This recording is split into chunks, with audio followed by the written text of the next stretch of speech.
It's close to sunset on the second day of the three-day trip, and as Captain Tom drops the anchor over the side, Cheryl snaps the traditional first fish photos for Dr. Charles, who's obviously happy with the events of the day. Okay, let's cut it. Only in the name of science. With the sun edging to the horizon, I set about the task of cutting the sides off the mahi-mahi while Captain Seth prepares the barbecue. Fish doesn't get much fresher than this, and when combined with some filet mignons, it's a surf and turf on the high seas. Scientific research in the wilds of Hawaii is tough, grueling work, and no one is a robot. We have one more day ahead of us, and we need some sustenance and some rest. This might be the best fish that I've ever had.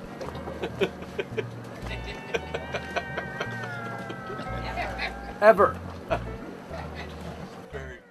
Tonight, the sun sets over the island of Oahu, and on a very successful day.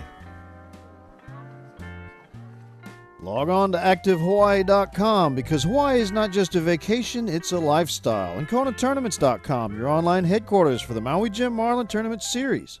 Pacific Expeditions is presented by Maui Jim Sunglasses, Polarized Plus 2, the essence of color.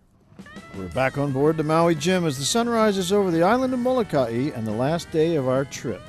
The plan is to scan the southwest corner of the island for more seals, but the rising sun and a crystal clear sky is making it tough to see. It's the morning of our third and final day on this little expedition, and we've been searching the area where we found 2 seals yesterday. One of them we successfully marked, and the other one got wise to us, but we don't see anything in there where we saw them yesterday, so we'll come around this side of the island. The sun's not real great for looking back towards the sun, so these guys are experts at seeing them. All I see is rocks, but hopefully we get one more chance today at least. Well, the morning sun is too hard for this part of Molokai, so the decision is made to load up and cross the channel to Lanai, where the sun will be shining perfectly on those beaches. Once out in the wind of the channel, the fish start biting again. Hold this thing. Jesus. There you go. Keep it tight. Crank. Oh, yeah. At first I thought it was a big blue. I was like, oh, man, we're getting piled on it.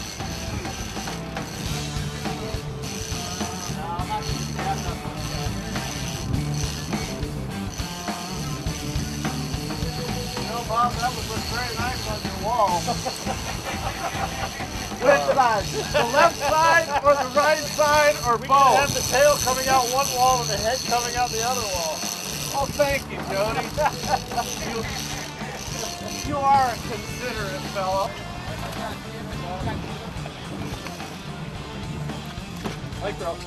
Micro. It's not the biggest Dr. Bob has ever caught, but it's going to taste just as good as any other.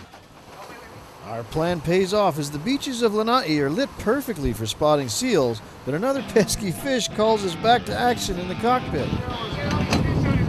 On the willing client.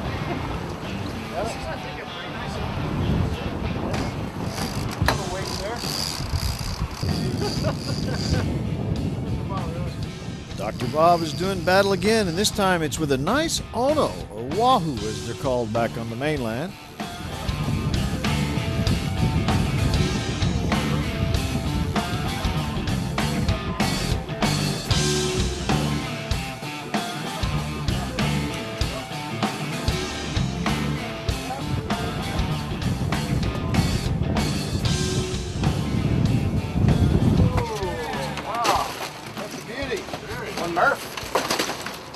Bloody beauty.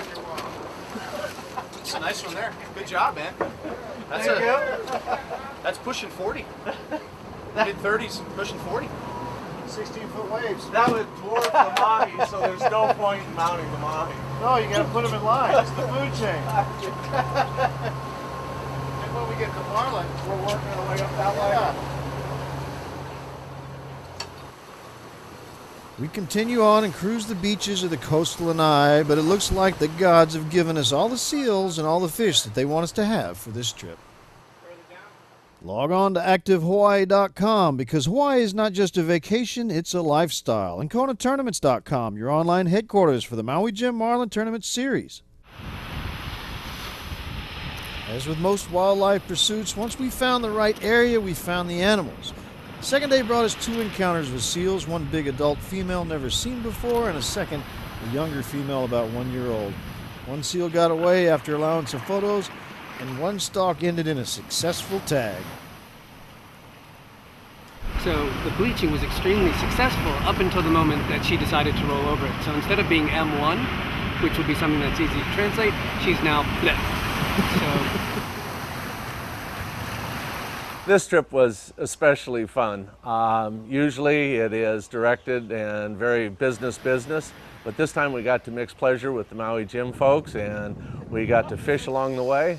It was a great trip, mixing the two. We got the science and we had the fun of fishing. So I think this partnership with the Maui Jim crew is a great example of what one of our main missions are, and it's outreach and education, and it's increasing awareness and understanding of monk seals, their plight, and how they can coexist, humans and seals. And so a great example is Captain Tom, who I think when we started we were a couple of biologists that were in his way, and he went into this reasonably, maybe moderately excited, but by the end, completely avid monk seal lover, I would say. Very keen on the biology, happy to look for seals and do whatever he could. I mean, he was telling us to be quiet, not to disturb the seals. So it's just a great example of the mission that we're on in trying to increase awareness. It's no secret that monk seals are in real trouble. And it's these kind of public-private partnerships that are going to be the future if we're going to save this species. This was not only fun and it was science, but it was an effective collaboration and brought in additional resources that will be necessary in the future if we're going to turn this species around.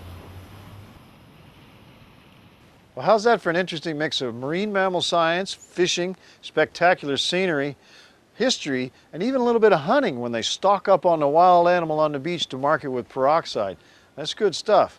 But remember, if you ever come across a monk seal on your own, you're supposed to leave it alone unless you're a scientist. But you can help, just like Maui Jim did. Just log on to the website and volunteer your time.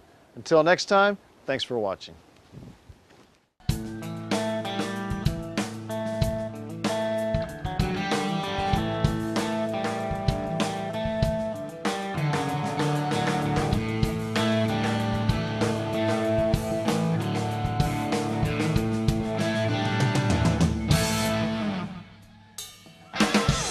You spend your life trying to pull it together. Just like most money